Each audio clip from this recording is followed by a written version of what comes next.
유턴의 기쁨이라는 제목으로 여러분들과 잠시 말씀을 나누고자 합니다. 오늘 이 호세아서는 북이스라엘을 향해서 하나님께서 너희들의 죄를 회개하고 돌아오라고 선언하시는 그러한 책이 이 호세아서입니다. 사실 회개라고 하는 것은 죄에서 돌이키는 것이다. 우리가 그렇게 많이 이야기를 합니다. 회개는 죄에서 돌이키는 것이고 우리들의 마음을 바꾸어 나가는 것입니다. 하나님 앞에서. 우리의 마음을 바꾸게 되어지면 우리의 행동도, 우리의 행실도, 우리의 삶도 바뀌어지게 됩니다. 우리의 삶이 바뀌어질 수는 있지만 마음이 바뀌어지지 않을 수도 있어요. 그런데 마음이 바뀌어지면 반드시 그 행함도, 행실도, 삶도 바뀌어져서 따라오게 되어져 있습니다. 그래서 우리가 회개를 해서 마음을 바꾸고 하나님 앞에서 죄를 돌이키게 되어지면 우리의 행실도, 우리의 삶도 당연히 바뀌어지는 것이 당연하다고 할 수 있습니다. 누가복음 3장 8절 말씀 보면 회개에 합당한 열매를 맺으라라고 세례 요한이 이야기를 해요. 회개에 합당한 열매. 여러분, 우리가 회개를 하고 하나님 앞에서 돌이켰다라고 생각을 하면 우리의 삶이 바뀌어져서 지금까지의 삶과는 전혀 다른 그런 삶으로 바뀌어져야 한다는 것이 오늘 당연한 이야기라고 할 수 있습니다. 근데 요즘에 가만히 보면 회개에 대한 설교를 많은 목사님들이 잘 안 하세요. 회개에 대한 설교를 하다 보면 어떤 부작용이 생기냐면 앉아서 설교를 듣는 모든 분들이 내가 죄인이구나라는 생각을 갖게 되세요. 그런데 현대의 그리스도인들이 가장 싫어하는 것 중에 하나가 내가 죄인이다라고 그것을 인정하는 거예요. 그러다 보니까 회개에 대한 설교를 하다 보면 죄인에 대한 설교를 해야 되고 죄에 대한 설교를 하다 보면 듣는 모든 성도들이 다 죄인이구나라는 그런 생각을 갖게 되어지는데 그러다 보니까 성도들이 그런 설교를 싫어하는 거예요, 듣기를. 사실 우리는 다 죄인입니다. 여러분뿐만 아니라 저도 하나님 앞에서 죄인이고 우리가 어떻게 하나님 앞에서 의인의 모습으로 우리 스스로 살아갈 수가 있겠습니까? 예수 그리스도의 보혈이 없으면 우리는 다 죄인인데 그 죄인이라는 것 자체를 요즘 현대인들은 인정하기를 참 싫어해요. 그러다 보니까 회개에 관한 설교나 죄인에 관한 설교를 듣기 싫어하는 경향이 있습니다.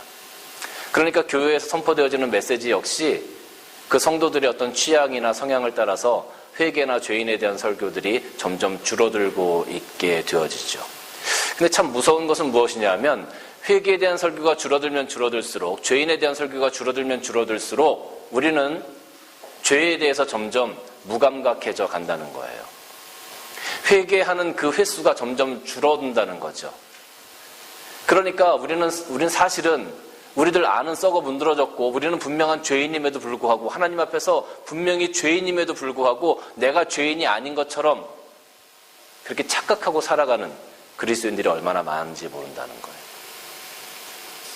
하나님 앞에 나중에 인생을 마치고 하나님 앞에 가서 보면 다 드러나게 되겠죠. 우리가 얼마만큼 가식적인 삶을 살아왔는지. 그래서 오늘은 이 호세아를 통해서 하나님께서 북이스라엘에게 주시는 이 회개의 선포의 말씀을 살펴보면서 오늘 우리가 이 땅에서 살아가면서 어떻게 회개의 길을 걸어가야 할 것인지를 잠시 한번 살펴보도록 하겠습니다. 첫 번째는 가던 길을 멈춰 서야 합니다. 많은 사람들은 각자 자기의 길을 걸어갑니다. 자기의 길을 걸어가면서 그 길을 고집합니다. 어떤 사람들은 환경 때문에 난 환경이 이러니까 어쩔 수 없어. 나는 하나님을 떠나서 지금 잠시 살아가고 있지만 환경이 이러니까 지금 나는 나의 길을 가야 되는 거야. 내가 지금 이것을 놓칠 수 없어. 이런 생각을 가지고 계속적으로 자기의 길을 고집하면서 갑니다. 어떤 사람들의 마음에는 고집이 있습니다. 그 사람들은 하나님의 말씀을 들으려고 하지 않습니다. 자기의 생각이 옳고 자기의 생각이 맞다고 생각해요. 그래서 하나님의 말씀을 거부하고 하나님께서 주시는 그런 감동들 역시 전혀 받아들이려고 하지 않는 사람들이 많이 있습니다. 그리고 자기의 길을 걸어갑니다. 어떤 사람들은 많은 상처를 가지고 자기의 길을 걸어갑니다. 교회 나가봐야 상처만 받고 사람들과 싸움만 생기고 목사라고 해서 믿고 따라갔더니 엉뚱한 짓들 하고 교회 가봐야 세상과 별로 다를 것이 없어. 나는 이제 더 이상 교회 갈 필요가 없는 것 같아. 그런 마음의 상처를 가지고 자기의 길을 걸어가는 사람들 많이 있습니다.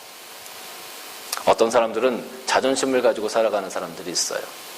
자기가 무언가 교회에서 공동체에서 이야기를 했을 때 그 말들이 관철되어지지 아니하고 또 자기가 그 공동체 안에서 인정받지 못하면 그것을 견디지 못하는 거예요. 모든 공동체가 자기가 한 말을 들어줘야 되고 자기가 한 말을 따라와야 되는데 그것이 안 되니까 견디지를 못하는 거예요. 그러니까 자기의 길을 그냥 갑니다. 많은 사람들은 여러 가지 모양새로 자기의 길을 걸어가요. 그런데 이렇게 우리가 자기 자신의 길을 걸어가다 보면 항상 그 마음 가운데 다가오는 것이 있습니다. 그것이 무엇이냐면 공허라는 것입니다. 자기의 길을 고집하면서 내가 많은 것들을 가지고 가고 많은 것들을 누리고 가는 것 같습니다. 그래서 많은 것들을 누리기 때문에 나는 참 행복하다. 많은 사람들이 바라보면서 부러워할 수 있는 그런 모습을 가지고 있긴 하지만 정작 그 사람의 삶의 내면을, 그 영혼의 내면을 살펴보면 자기가 그것을 들여다보면 내 마음 구석에는 여전히 공허함이 있고 여전히 무언가 부족한, 2% 부족한, 정말로 내가 정말 기쁨으로 살아가는 것이 아니라 무언가 부족한 그런 모습을 우리는 발견하게 되어지죠.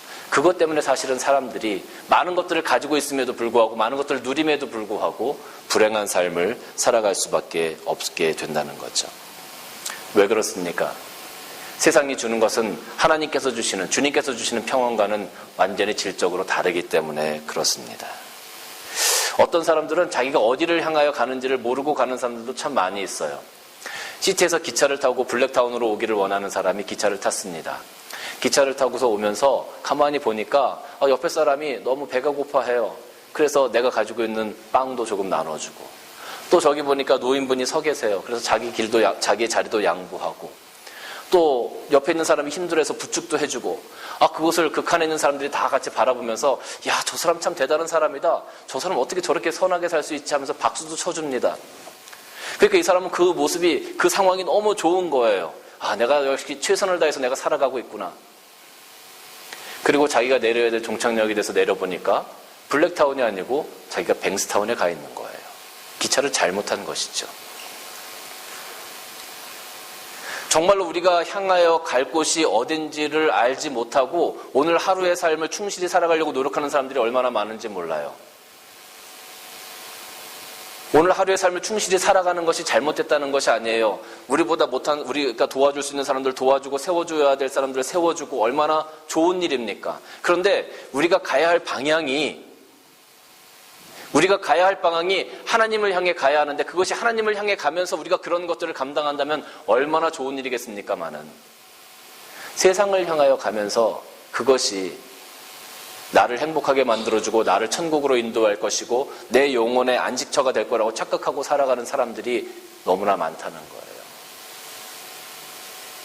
똑같이 선을 해가고 똑같이 바른 삶을 살아가려고 노력합니다. 그런데 그 종착역이 완전히 다른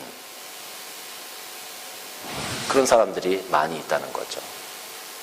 만약에 우리가 저 천국을 향하여 열심히 오늘 하루를 살아가면서 우리의 종착역이 하나님 앞에 갔어요. 그럼 얼마나 행복한 삶이 되겠습니까? 얼마나 기쁜 삶이 되겠습니까?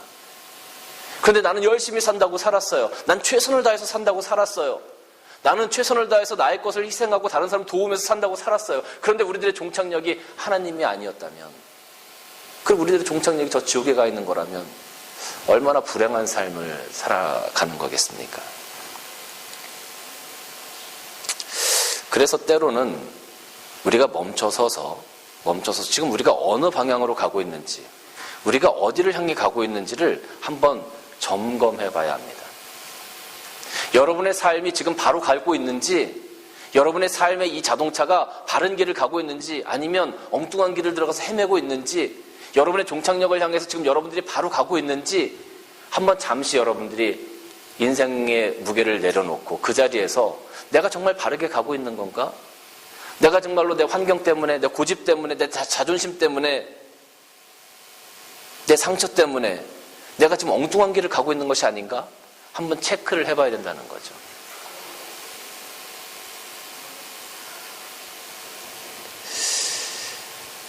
우리가 너무 바쁘게 살다 보면 때로는 성령의 음성을 간과하고 갈 때도 많이 있습니다. 우리가 정말로 모든 것들을 내려놓고 하나님, 내가 가는 길이 바른 길입니까? 라고 하나님께 질문할 때 하나님의 성령께서 우리에게 분명히 말씀하실 겁니다. 그리고 하나님께서 우리가 가야 할 곳을 분명히 가르쳐 주실 것입니다. 그런데 우리가 너무 바쁘게 살아가다 보면, 또 우리가 너무 우리 자신의 일에 몰입해서 살아가다 보면 성령께서 말씀하시는 그것이 안 들릴 때가 참 많아요.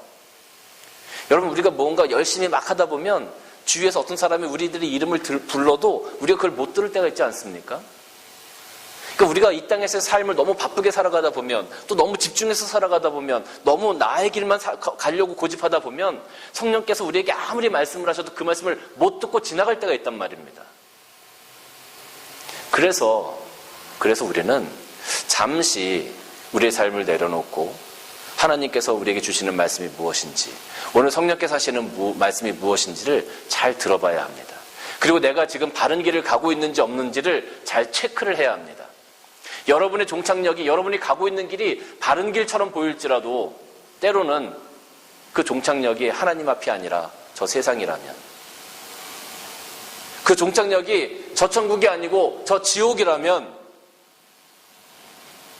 우리는 빨리 차를 돌려야 되겠죠.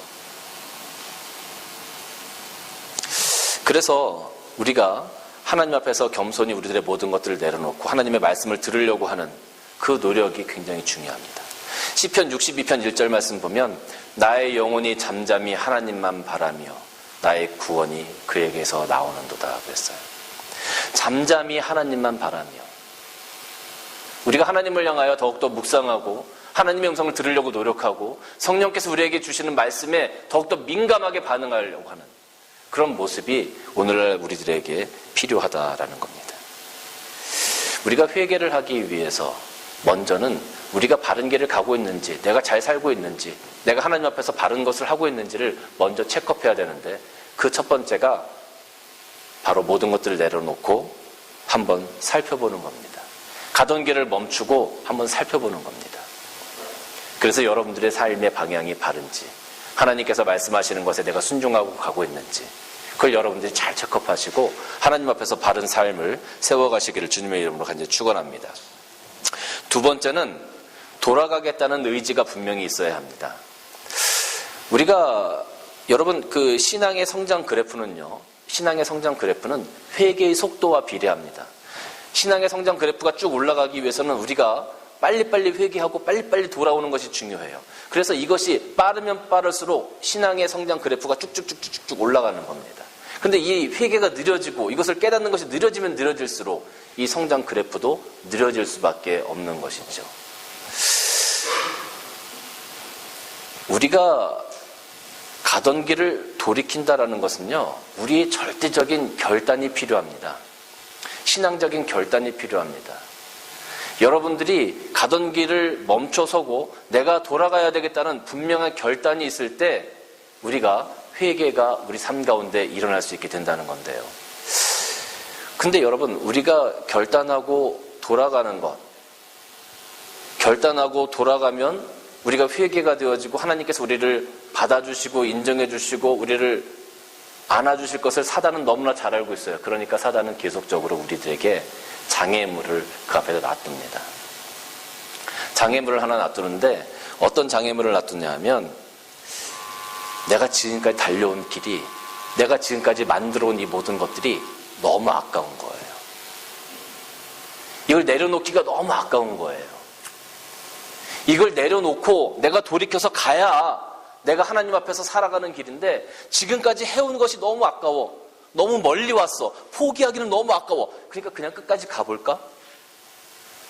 이런 생각들이 우리에게 유혹으로 다가옵니다. 근데 여러분, 우리가 하나님 앞에서 잘못되었다라는 것을 인식하게 되어지면 분명히 그것을 내려놓고 돌아가야 합니다. 그것이 무엇이든지 간에. 근데 사람들이 그것을 참 어려워해요. 자기 손에 꽉 쥐고 있는 것을 내려놓기를 어려워해요. 교회에서 봉사하는 것도 마찬가지고요. 봉사의 직분을 내려놓는 것 참 어려워해요. 무엇이든지 봉사를 한번 시작하면 그냥 그것으로 끝까지 가려고 하시는 분들이 얼마나 많은지 몰라요. 근데 저희 교회는 2년이나 3년 봉사하시면 항상 1년은 내려놓으시라고 제가 말씀드리죠. 지금까지 달려온 것, 지금까지 붙잡고 달려온 것, 그것이 잘못된 거라면 그걸 내려놓고 돌이킬 수 있어야 합니다. 또 어떤 유혹이 오냐 하면은요, 하나님께서 과연 나를 용서해 주실까? 참 염치가 없는 것 같아, 내가.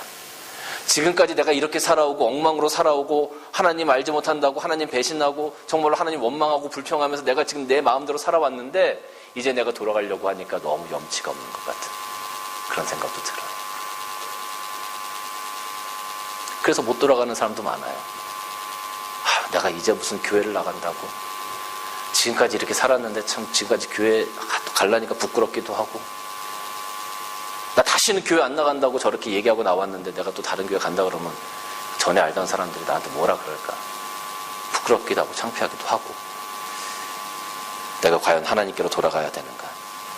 사단은 자꾸 우리 가운데 그런 생각들을 넣어줘서 그런 장애물들을 놔둬서 우리가 하나님께로 돌아가지 못하도록 자꾸 애씁니다. 근데 여러분 누가복음 15장 19절 말씀 보니까 거기 보면 그 탕자의 비유가 나오는데요. 그 탕자가 아버지를 떠나서 실컷 허랑방탕한 삶을 살다가 돌아오기 전에 어떻게 얘기하냐면 지금부터는 아버지의 아들이라 일컬음을 감당하지 못하겠나이다. 나를 품꾼의 하나를 봐주세요. 나는 지금까지 너무 잘못했기 때문에 아버지의 아들로 내가 자격이 없습니다. 그냥 제가 품꾼처럼 제가 살아가겠습니다. 받아주신다면. 그렇게 얘기해요.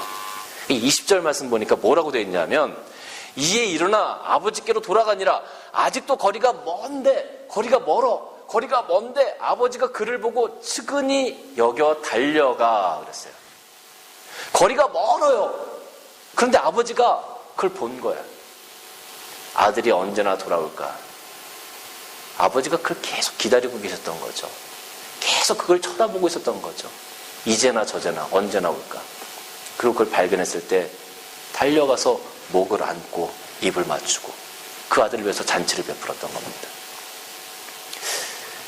사단은 우리가 하나님께로 돌아가지 못하도록 결단하지 못하도록 자꾸 우리를 유혹해요. 낙심케 만들어요. 그런데 우리가 결단하고 하나님께로 돌아가기만 하면 하나님은 더 이상 묻지도 않고 따지지도 않고 그냥 달려오셔서 우리를 안아주시고 우리에게 입 맞춰주시고 아들의 신분을 회복해 주신 이 아버지의 사랑을 우리에게 보여주신다는 거죠. 이 회개하는 자, 유턴하는 자의 기쁨이 바로 이런 거예요. 정말 우리가 염치가 없어서 하나님 저는 더 이상 이제 하나님의 아들이 아닌 것 같아요. 그냥 하나님 품꾼의 하나로서 저를 봐주세요 라고 우리가 얘기할 수는 있어도 그 하나님은 아니다 아들아. 아니다. 아직도 거리가 먼데 정말로 저기 오는 사람이 내 아들인지 아닌지 구분도 안 되는 그렇게 거리가 먼 거리에서도 아버지는 그 아들을 바라보고 알아보고 달려와서 그 아들을 안아주고 입 맞춰주는 그런 사랑의 아버지. 그것이 바로 하나님의 사랑이라는 거죠. 사단이 어떠한 장애물을 우리 앞에 놓는다 하더라도 그 장애물은 하나님의 사랑을 막을 수가 없습니다. 에스겔서 18장 30절 말씀 보면 주 여호와의 말씀이니라. 이스라엘 족속아 내가 너희 각 사람이 행한 대로 심판할지라. 너희는 돌이켜 회개하고 모든 죄에서 떠날지어다. 그러한즉 그것이 너에게 죄악의 걸림돌이 되지 아니하리라 그랬어요. 우리가 회개하고 결단하고 돌아오기만 하면 우리가 어떤 죄를 지었든지 간에 하나님께서 더 이상 문제 삼지 않고 그것이 하나님께로 돌아가는 데 있어서 절대로 걸림돌이 되지 않겠다라고 하나님께서 지금 말씀하고 있잖아요. 이게 하나님의 사랑이에요. 그러니까 우리는 결단하고 돌이켜야 합니다. 결단하고 하나님께로 바로 돌아가야 합니다. 내 삶의 방향이 지금 내가 가고 있는 것이 잘못되었다고 판단되어지면 바로 지금 이 순간 결단해서 하나님께로 돌아가는 그런 마음들이, 그런 생각들이 우리 삶 가운데, 그런 신앙의 결단들이 지금 일어나야 한다는 거죠. 그럼 하나님께서 우리를 품어주시고 용서해 주시고 받아주시는 거예요. 그게 바로 하나님의 사랑이에요. 사랑하는 성도 여러분, 여러분이 어떤 죄, 어떤 잘못을 했든지 간에 어디에 서 있든지 간에 낙심하지 마세요. 그리고 돌아오세요. 하나님 바라보시면서 돌아오세요. 하나님이 먼저 여러분 찾아가실 겁니다. 여러분이 결단하는 그 순간에 하나님이 여러분보다 먼저 여러분을 찾아가실 거예요. 그게 하나님의 사랑이니까. 그런 하나님의 사랑을 만끽하시는 여러분들 되시길 주님의 이름으로 축원합니다. 무디는 회개를 꽃병 속에 넣은 주먹을 펴는 거라고 그랬어요. 꽃병 속에 있는 것을 집으려고 주먹을 집어넣어서 주먹을 쥐면 그 꽃병에서 손이 빠지지 않아요. 내가 이거 어떻게 집었는데 이걸 놔. 그 꽃병에서, 그러면 꽃병에서 손을 뺄 수가 없죠. 이걸 펴야만 하는 결단이 필요해요. 그걸 놓을 수 있는 결단이 있고, 그래서 돌이켰을 때, 제자리로 돌아오려고 할 때 그것이 회개의 심령으로 우리 가운데 역사하게 될 겁니다. 세 번째는 말씀으로 돌아와야 합니다. 하나님은 회개의 행위도 중요하게 여기십니다만은 더 중요하게 여기는 것은 말씀으로 돌아오는 겁니다. 말씀으로 돌아오는 것.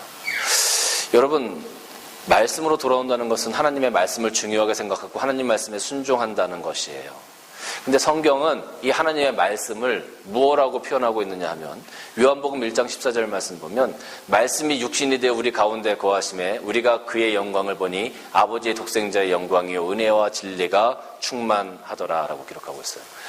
하나님 구약에 나와 있는 모든 말씀들이 신약에 와서는 예수 그리스도, 말씀이 육신되어 이 땅에 오신 하나님의 아들 독생자 예수 그리스도로 표현되어지고 있어요.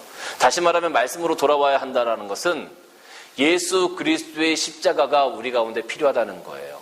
예수 그리스도의 십자가의 은혜가 우리 가운데 필요하다라는 거예요.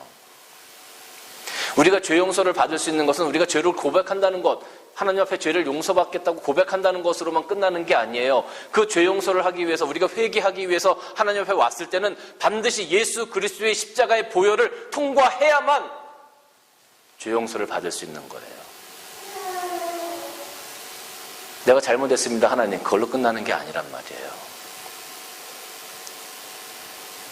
나의 죄 때문에 십자가에 달려 돌아가 주신 그 예수님의 은혜를 생각하고 그 예수님 때문에 내가 구원받았다는 것을 믿음으로 고백할 수 있는 사람들, 그 보혈로 인쳐진 사람들만이 용서받을 수 있는 거예요.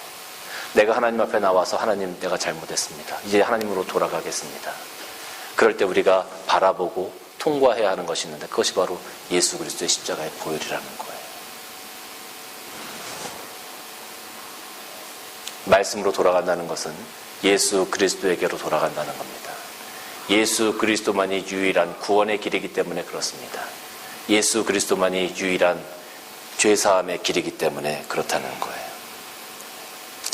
사랑하는 성도 여러분, 우리가 예수 그리스도의 십자가 앞에 나와서 우리가 지금까지 짊어지고 있던 모든 죄의 짐들을 내려놓고 그리고 예수 그리스도 십자가를 바라볼 때 비로소 우리가 쉼을 얻을 수 있는 것이죠. 그래서 주님께서 그랬잖아요. 수고하고 무거운 짐진 자들아 다 내게로 오라. 내가 너희를 쉬게 하겠다라고 말씀합니다. 여러분이 어떠한 죄의 짐을, 어떠한 생각을, 어떠한 마음을 가지고 있든지 간에 예수 그리스도 앞에 그것을 내려놓으시기를 주님의 이름으로 축원합니다. 그러면 하나님께서 그리스도의 보혈로 말미암아 여러분을 깨끗게 하시고 피와 같이 붉은 죄를 눈과 같이 희게 만드시는 그런 놀라운 역사를 경험케 하실 것입니다. 그것이 바로 하나님의 사랑이기 때문에 그래요. 그것이 바로 유턴하는 자들의 기쁨입니다. 예레미야서 31장 3절 말씀 보면 옛적에 여호와께서 나에게 나타나사 내가 영원한 사랑으로 너를 사랑하였기에 인자함으로 너를 이끌었다 하였다 그랬어요. 내가 영원한 사랑으로 너를 사랑하였다 그랬어요. 짧은 사랑이 아니고 죄를 지으면 내치는 사랑이 아니고 변하지 않는 영원한 사랑, 변하지 않는 영원한 사랑으로 내가 너를 사랑하였다. 하나님께서 우리에게 주시는 사랑의 메시지입니다. 변하지 않는 영원한 사랑으로 우리를 사랑하셨기 때문에 지금 이 순간에도 우리가 돌아오기만을 기다리시는 거예요. 세상에서 방황하고 힘들어하고 고생하고 낙심하고 좌절하고 상처받았지만 그러나 돌아오면 따뜻한 아버지의 집이 있죠. 명절 때 집에, 고향집에 어머니를, 부모님을 찾아뵙는 그런 기쁜 마음으로 여러분들 결단하시고 돌아오셔서 죄에서 유턴하는, 세상에서 유턴해서 하나님 나라로 가는 그런 자들의 기쁨, 그리고 하나님께서 주시는 사랑을 만끽하시는 여러분들이 되시기를 주님의 이름으로 간절히 축원합니다.